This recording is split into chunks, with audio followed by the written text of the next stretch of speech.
I am a man without conviction.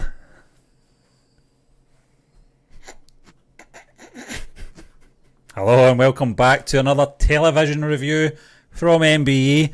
We are continuing our journey, John, on Scam 1992, the Harshad Mehta story. We've just reviewed episode 5 and now we're moving on to episode 6, which is simply called Stop Press. And I'll just, as usual, read a little synopsis just to get us up to date with what's happening in this tremendous series. It's 9.2 out of 10 on IMDb, so another highly rated episode we're going to be talking about, John. While Harshad clears off most of his debts to SBI, Suitcase, I'll struggle with her name, on receiving a tip-off from Bellari, just won't give up her ordeal of exposing the fraud of 500 crores. Both have just 24 hours to turn the table. Now, John, I'm going to pass it over to you a little moment to take us through this review experience, but it's good to see Suitcase back into the mix. She was missing from obviously episode 5 for good reason, but I really want to see her pursuit of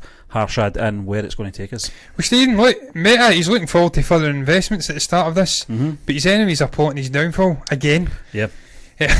Again and again and again. What I've says afterwards. Yeah, I don't know if we can repeat that. I don't think I can repeat it, but that little fat guy of Manu's, I've says, he's a little goon with the belt. I hate his guts I hate him with a passion.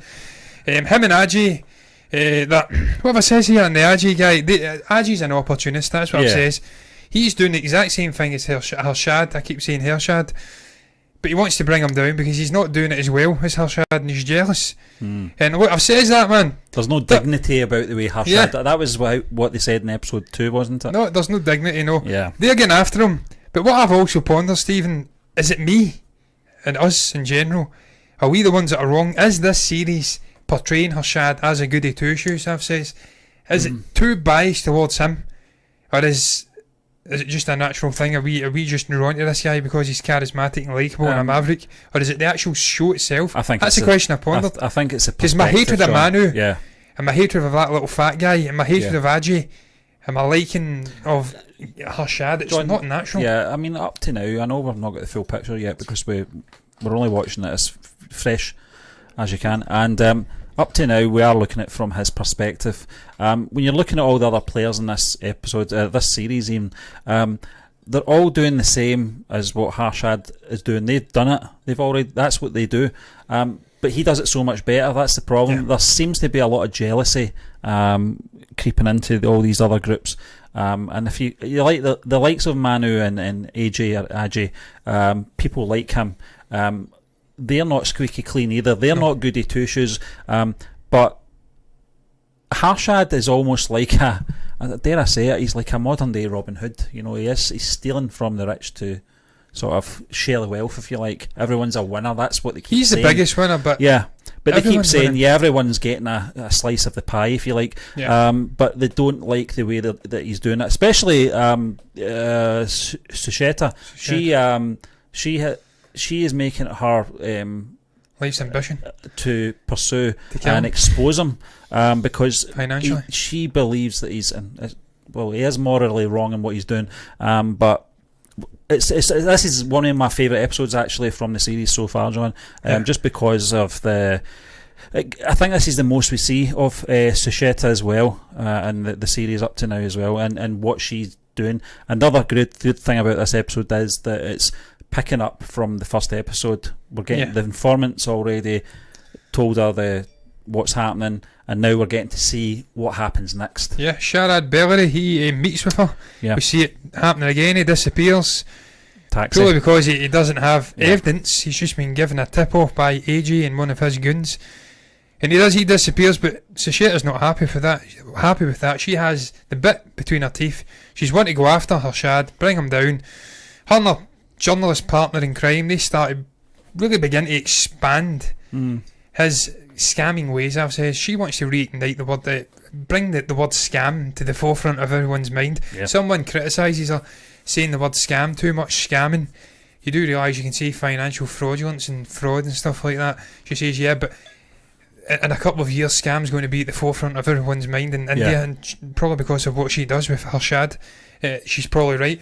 But you're right, Stephen. This is probably the most interesting episode yet. We've seen Harshad, his upbringing. We've bonded with this guy. It's now focusing on bringing this guy down. We're going off into different perspectives. We're moving away from Harshad, and as I did say, it paints him as a goody two shoes because you've bonded with him throughout this journey. Now we're going off to see other perspectives. It opens your mind up to just how wrong this guy is, what he's been getting up to. It's for the greater good, but he's gaining more than most out of it. So he is like a Robin Hood, but he's almost like a Sheriff of Nottingham combined with a Robin Hood as well. See, I enjoyed the journalist partner going off to the SBI. That was masquerading as a HR man, a PR man. Get mixed up, hanging around in the canteen. I think it's Sitarman comes in at one so point. Paranoid, isn't he? Yeah. So and he realises this guy's wrong. Yeah. He ain't HR or PR. I'm going off to speak to the manager of PR or HR and ask him if he came in. He wasn't there. He wasn't a member of SBI, and he starts worrying again. He's like, shit, I'm done here. But it takes a more serious turn, this episode.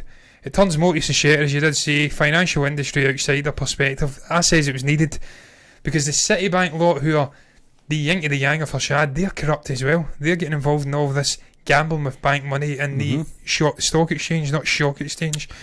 And it was needed. You had to move outside of those financial circles, the money market, the stock market, and just see how wrong this fraud, this corruption is. I loved it for that reason. It takes a different perspective. And the way it explains the slack or the loopholes in the system. I don't know who this guy is. This little guy sits down to drink the tea. I recall him somewhere. He has the crutches. But the way he explains, it's not the system that's wrong. That's convenient because you're getting up to it as well. You're saying you're okay. It's all big bad Harshad's fault because he's taking it to another level. He's destroying the trust. The actual using of the money, the using of bank receipts to have little gambles in the stock exchange, that's fine. But when you do it to the level of Harshad, then it starts getting wrong. It's scams, it's fraud. I think that's what it comes down to as well. I think it's not that they honestly believe that what he's doing is wrong and they should be exposed. It's he is going to expose the process and what we're all doing, and it's going to be exposed and he's going to ruin it for us all. That's the way I look at it, That's it. That's why Ajay Ked here, and that's why Tiaji, Manu, they want him down. Yeah. Because he's going to ruin their little party they're having as well. They're more or less under the radar in what they're doing to an extent. And you only have to be in their circles to understand who's doing what. But out with that, the general public don't know what's happening. Nope. But they are threatened by Harshad and his level of scamming. Stephen, even his brother, you mentioned it in the last review, Ash, when he says, look, you're at the stage now where you're a big guy and big guys are coming after you. Yeah. All you care about is money, money, money. And he even says to him a couple of episodes back, you went to a fortune teller or something, and they says money and it's going to lead to disaster. Watch what you're doing. He's like, no, I know what I'm doing. And he was right. It was prophetic. But Stephen, I've said what you touched upon there. They don't want to spoil the party for everyone. The incredible lax manner of people surrounding this story. They know what he's up to. They just can't prove it. The journalists, but even the people who know what he's up to, they don't care. No. The sort of head guy of the newspaper says, look, he's going to pay the money back, so there's no story. Who cares? He's defrauding the bank, the SBI, the State Indian Bank, of 500 crores. It's millions of pounds, dollars, whatever currency you want to use.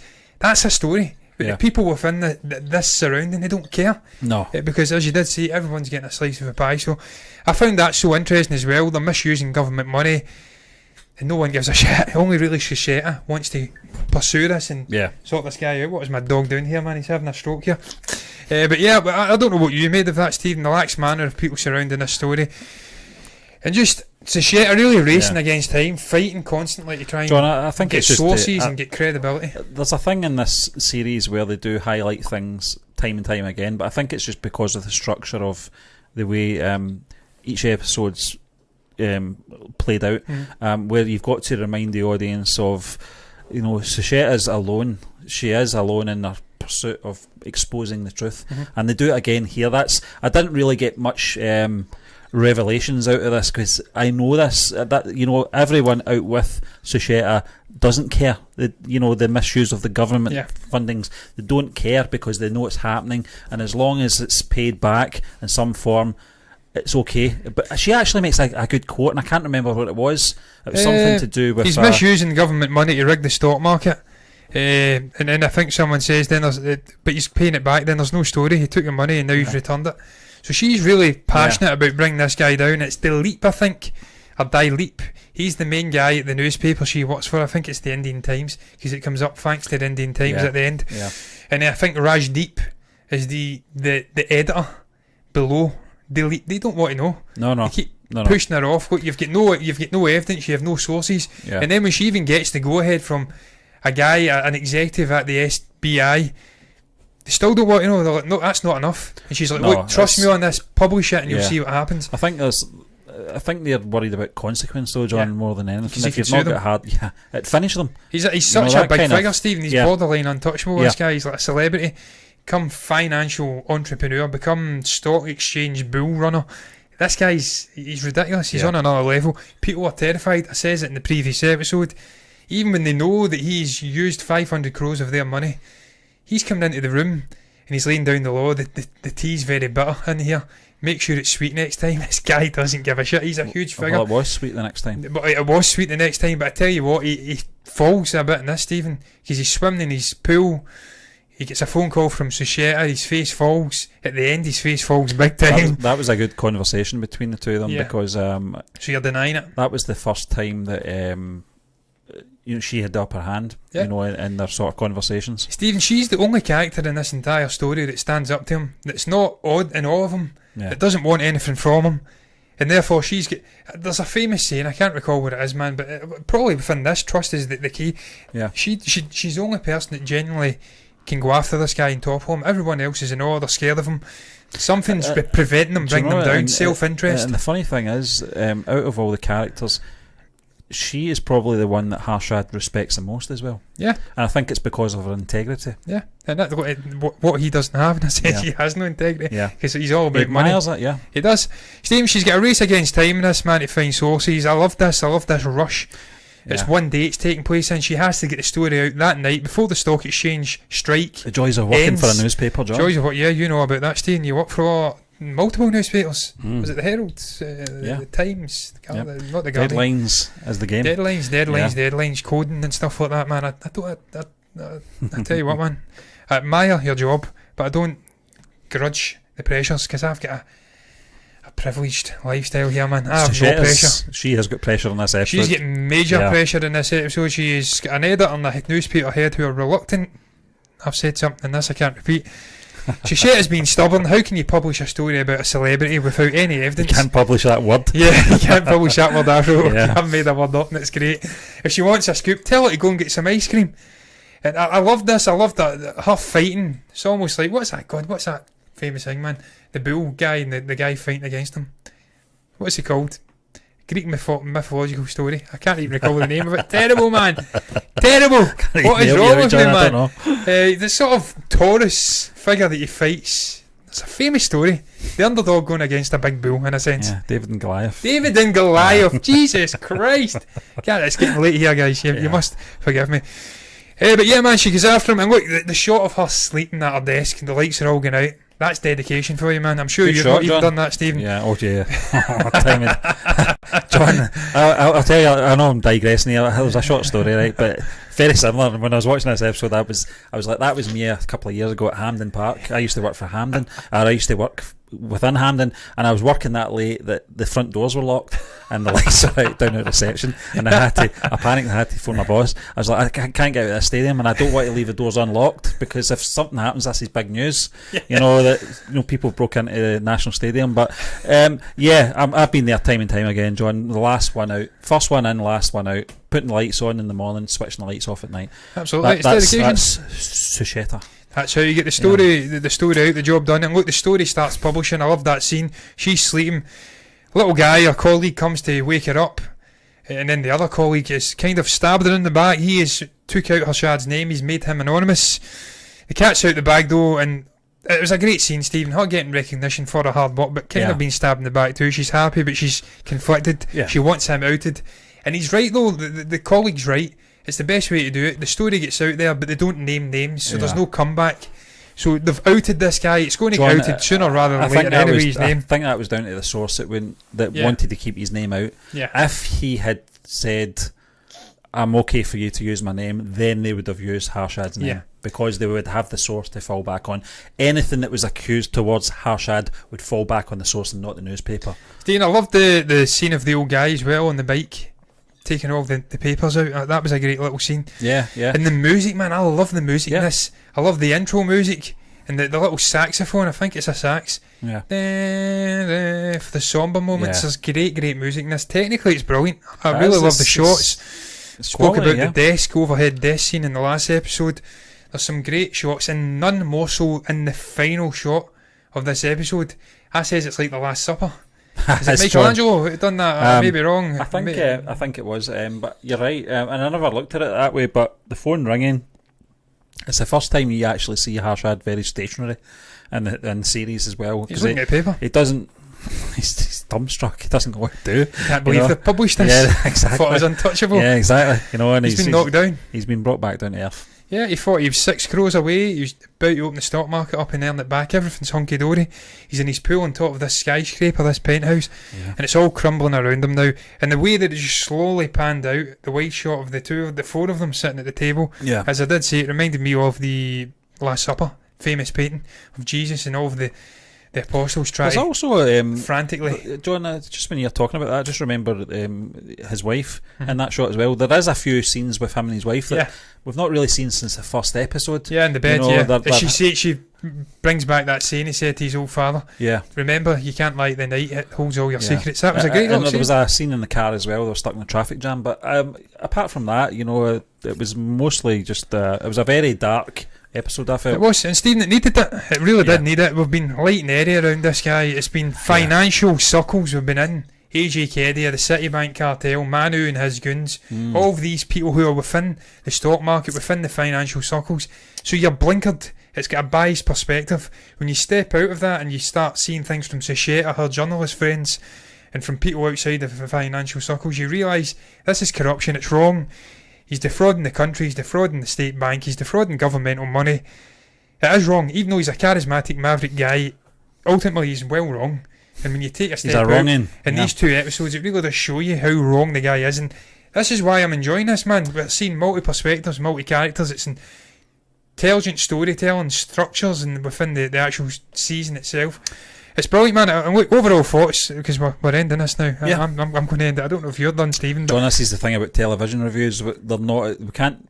Some people are saying we should try and cut them down to 15-20 minutes, but I think when we're doing it live and there's 2 of us, so the conversation is going to obviously bounce back and forth, and we can't edit obviously the review because it's live. I'd love to be a stockman. Yeah, well, 5-minute video. Wouldn't we all? But I think overall thoughts, John.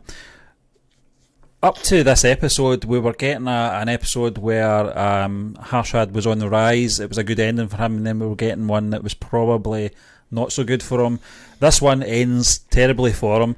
I don't think we're going to get many episodes now. Out of the last 4 episodes, we're going to get ones where he's on a high again. I think this is the... I tell you what, I think he rebounds. Well, I tell you, we'll see. I think he comes out fighting like David v Goliath. He's Goliath versus David. I think he rebounds and tries to reclaim something. Yeah, I think it'll yin and yang. Yeah, yo up and down. I think he'll fight to the bitter end. It would be depressing if the last 4 episodes were a downer. Because he's a likeable guy, Steve. Yeah. I mean, well, that's the perspective of the storyline, John. He is portrayed in a way that you can relate to him because we've gave that time to him, if you know what I mean. Well, Stephen, and look, ultimately it rumbles through to 2001 until he dies. 47, so young. And look, I tell you what, Pratik Gandhi's got the look down. I've seen the real guy and he does look very similar. So it rumbles on, and ultimately he doesn't get charged for all of the sort of accusations that are getting levied at him. So there is going to be ups and downs. I'm absolutely sure the last 4 episodes, it's not all going to be going to Chahta and this Ventakaraman or whatever his name is at the RBI. It's not going to go his way. I think we will see back and forth, and Harshad will have his moments in the rest of his show. I hope he does, because I like the guy and I like Pratik. But look, I'm done speaking about the review of this 6th episode. What was it called again? Just Press? Yeah. What is your thoughts on Just Press? Stop Press, sorry. Yeah. Stop Press, Just Press. Just Cause. Just Cause, it's still in there. It sounds like a juicing company as well, Just Juice. What's your thoughts on this episode. What's your thoughts on the season as a whole? Is it something you think's evolving nicely? What do you make about multi-perspectives, taking a step out and looking at Harshad from out with the financial circles? Is that something you think's intelligent? Did you enjoy it? What do you make about it in general? You can comment below if you've got anything to say at all. You can also like the video if you've enjoyed it and subscribe to the channel if you want to see more content like this in the future. And if you do, you'll get more like this in the future. You'll get more reviews of Scam 1992, episodic reviews that is, more reviews of movies in the future, everything in between, guys. But look, as ever, until then, we're going to bid you farewell with a short, sweet bye-bye. Breathe.